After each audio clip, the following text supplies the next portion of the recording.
Can you still hear your own heartbeat? Or has it been buried beneath the horns of Manhattan traffic, the constant buzz of notifications, and the relentless pressure of a world obsessed with speed?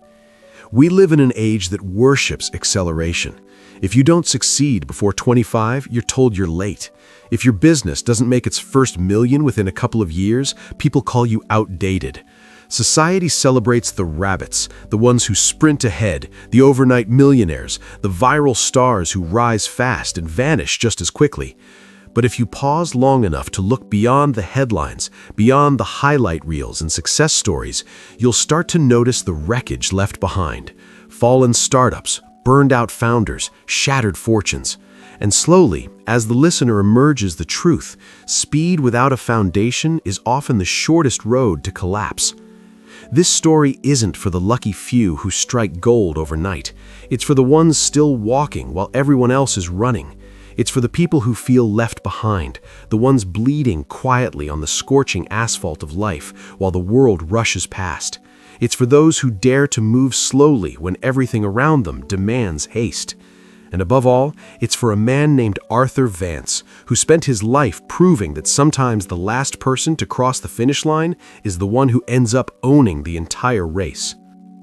Arthur was born in a poor neighborhood on the outskirts of Philadelphia, a place where poverty wasn't just measured in dollars, but in patience.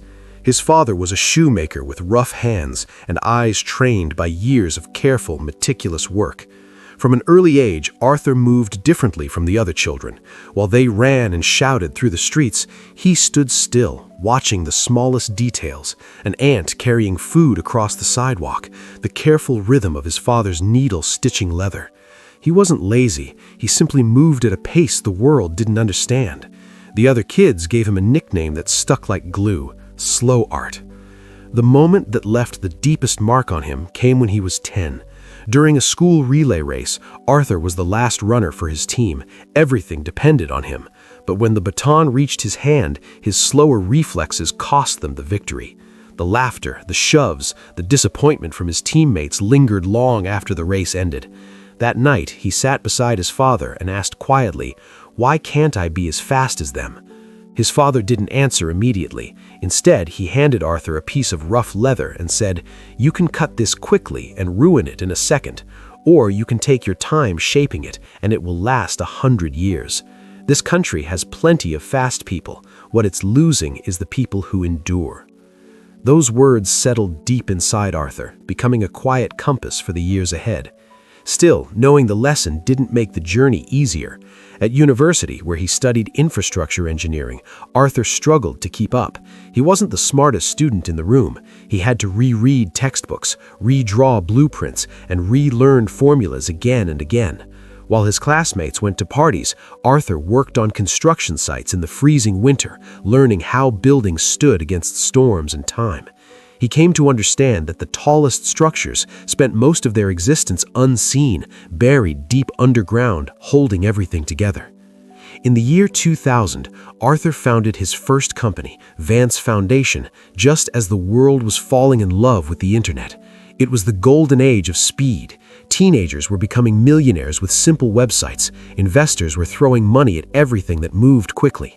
Arthur's friend Mark raised $10 million in a single month for an entertainment app and laughed when he heard about Arthur's plans. "You're still building foundations and water systems?" Mark said. "That's ancient thinking. This is the era of data, speed, and instant growth. You're walking through a Formula One race." Arthur didn't argue. He invested his small savings into a technology almost no one cared about, systems designed to strengthen foundations and purify water in coastal cities hazardous to natural disasters. For 5 long years, his company hovered on the edge of bankruptcy. There were months when he sold his car just to pay his employees. He survived on instant noodles and uncertainty.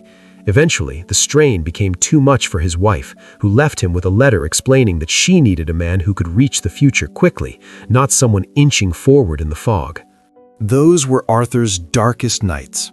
Standing on the balcony of his tiny apartment, looking out at the glowing skyline of New York, he wondered if the truly world belonged only to the fast. He looked down at his hands, hardened by years of labor, and remembered his father's words, Don't look at their speed, look at your own hands. So he kept moving, slowly, quietly. He refused flashy loans and grand marketing campaigns. Instead, he poured every dollar back into improving the quality of his systems. He spent months convincing a single client that his work could save lives. Like the tortoise in the old fable, he took each step with care, never straying from his path. Then came the moment when everything changed. In 2005, Hurricane Katrina devastated New Orleans. Buildings constructed quickly for profit collapsed like paper. Companies that had chased growth without stability crumbled overnight. Mark, Arthur's friend, lost everything when investors realized his app had no value in a crisis. Amid the destruction, one housing complex remained standing, with power still running and clean water flowing. It was a project Arthur had spent years building quietly. Experts and journalists took notice. They saw what patience and preparation could withstand. And that was only the beginning. When the global financial crisis hit in 2008, corporations built on borrowed speed began to fall. Banks collapsed, real estate froze, and the rabbits of Wall Street stumbled. But Arthur's company, built slowly and without debt, stood firm. Governments and banks turned to him because his systems were designed to survive, not just to impress investors. While others withdrew, Arthur moved forward. He acquired factories and resources at low prices, using the capital he had patiently saved for years. 15 years after the days of instant noodles and ridicule, Arthur Vance stood atop Vance Plaza in downtown Philadelphia. No longer the boy called Slow Art. He had become the chairman of a global infrastructure company responsible for protecting millions of lives in coastal cities.